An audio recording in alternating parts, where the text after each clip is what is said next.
Find adventure in your life.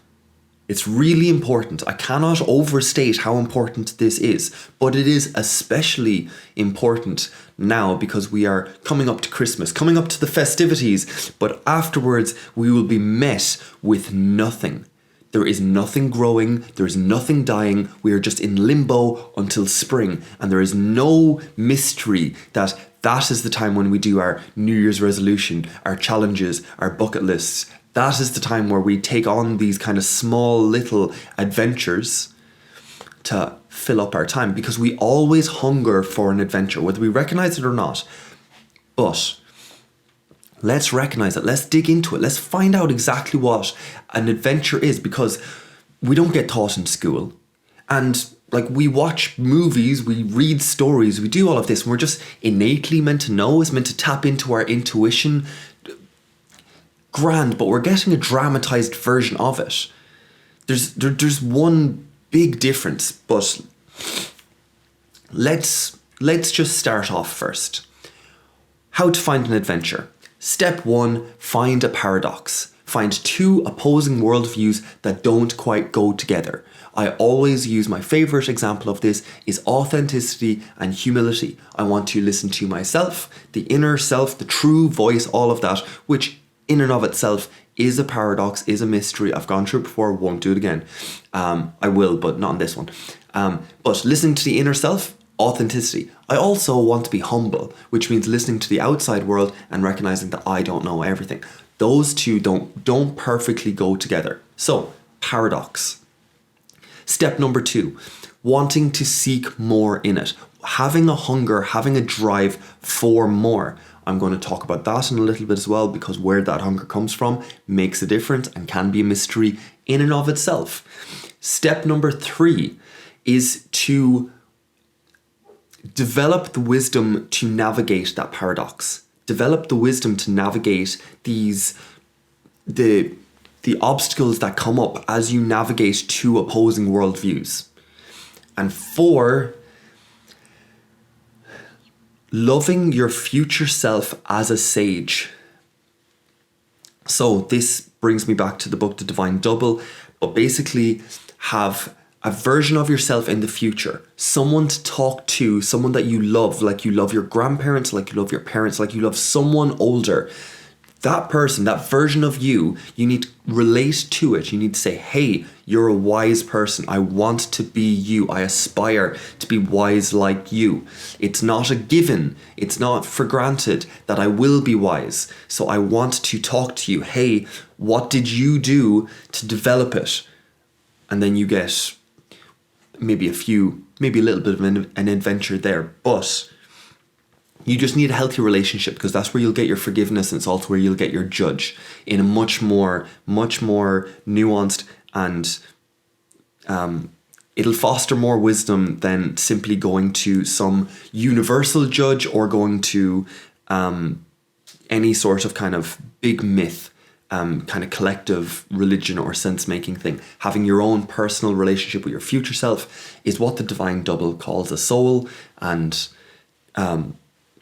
I've discussed that before. So that's our 4 steps. Find a paradox, seek for more, want the wisdom to navigate it, and aim to be a sage and love your future self. Really flesh out that version of your future self so that you can love it. That's your 4. Okay. Find a paradox. Number 1. The movies do this by having just 2 worlds. So you have like Harry Potter and you go through platform 9 3/4, or you have some sort of shift where they discover they're a magician, they discover they're a werewolf, they discover they're a vampire, whatever it is, but you have some sort of shift where magic comes into the world, and now you have the tension between the normies and the new self. You also get this commonly in every movie, that reality just strikes. Now, whether that's through a comedy or through a tragedy, it doesn't matter. What's mattering is there was an existing worldview, the naive character, and then something came in to disrupt that worldview. And now the movie is all about the adventure of integrating the two, of recognizing, yes, I was naive, but I am a person, and recognizing that this reality is truth, but also I need to give myself space. There's, again, humility and authenticity kind of captures it, roughly speaking. And that's what you need to focus on. Because while you're doing dishes, doing laundry, going for that walk, going to the gym for the 500th time, while you're doing these very less dramatized, more monotonous, more boring things, you need to have the actual core of what an adventure is. And the core of the adventure is the paradox. So while you are suffering at the gym, just being like, ugh, as in like, I've done this for 500 days. If I really missed one day, would that make a difference? And it's just like, technically no, but literally maybe, because it might affect the narrative, it might affect how you see yourself. It has this cascade sort of effect. As in, if you want to develop a bad habit, if you want to be an alcoholic, I suppose the best way to do that is to drink to cure your hangover. Because yes, it works, but the hangover is worse afterwards. And it's made in those small decisions. So technically, no, there's the paradox. Or there's a paradox. When you are doing the dishes or doing the laundry, doing the housework, and just being like, oh my God, I'm so tired of serving this family. I'm so tired of just all of this energy that gets expended and no one sees and no one bothers and everything else. Okay, granted. And yes, maybe I find if I only serve myself, then I'm hedonistic and then I'm not happy. I know that for a fact. When it's all about me, and there's no kind of humility involved at all, well then I guess you get that Youre Icarus. You fly too close to the sun.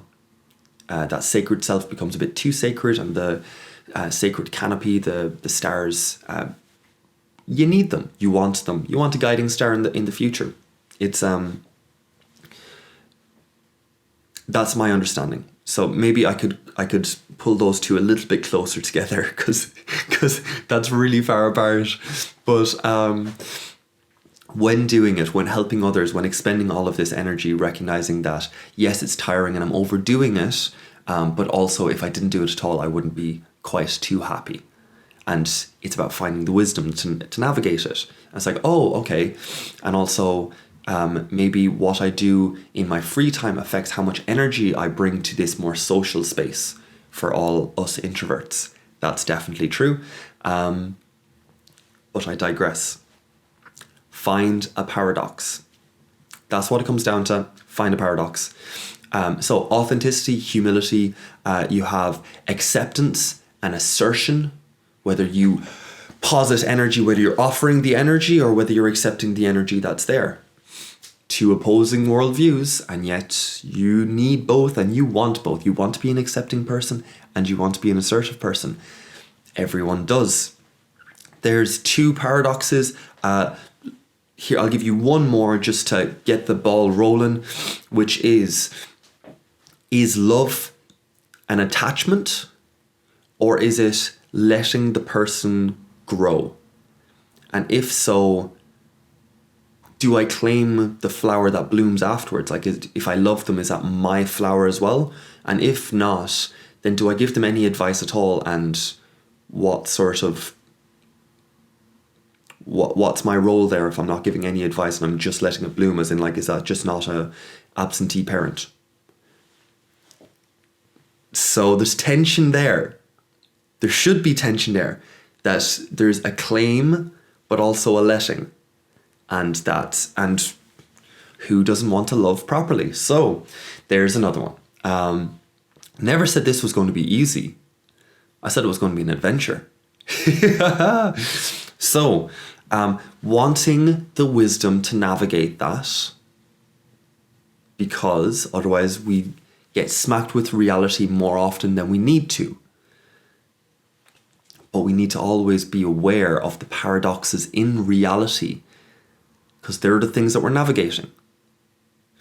Now, I say all of this, if you want deeper connection to this adventure, to these paradoxes, if you want to find paradox in life, I invite you along to the workshops. because we talk about the virtues. All the virtues are essentially paradoxes or mysteries, more kind of appropriately, in the fact that you can't define them finally, and you commune over a mystery, and you do it with other people. So you say, hey, isn't this life thing a bit mad? Isn't it a bit weird? It's like, yeah, kind of, just a tad. And that has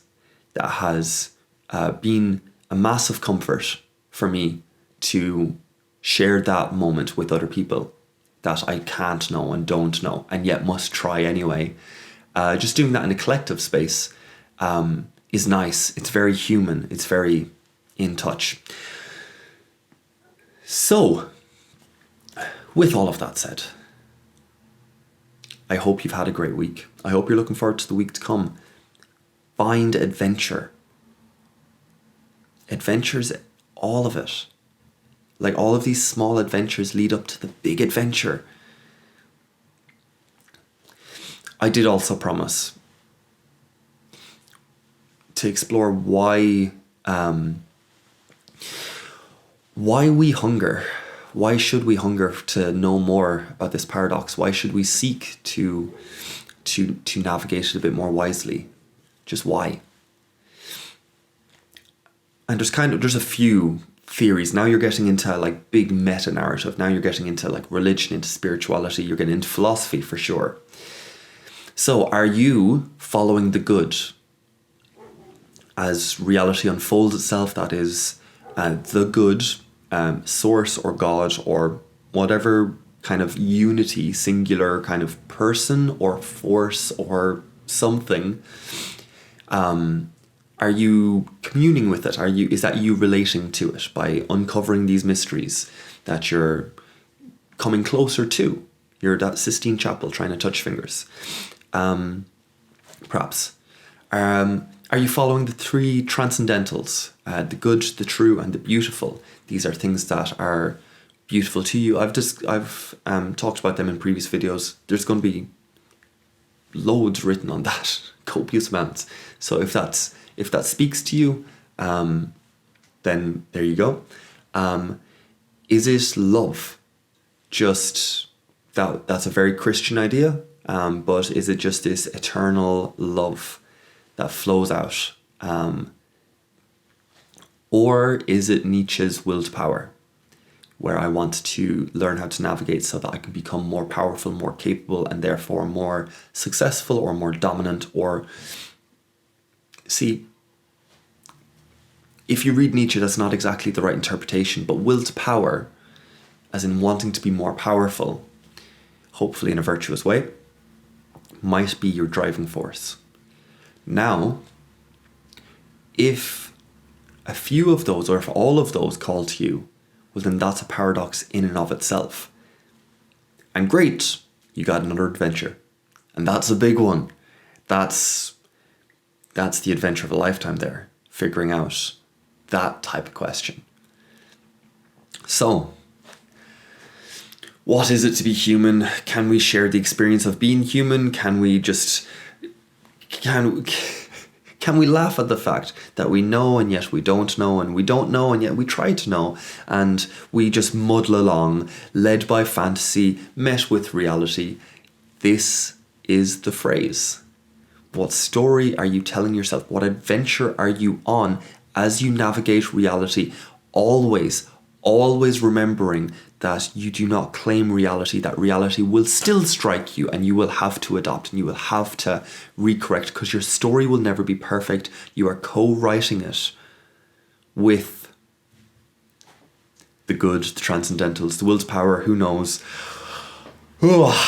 Anyway, so that is it for this week. I hope you've had a great week. I hope you're looking forward to the week to come and you have an adventure that you are excited for. You are excited to level up, to get stronger, to become more than, to be able to share all of that, to become closer to some bigger pattern. And Thank you so much for your time and attention, and I will see you next week. Bye guys.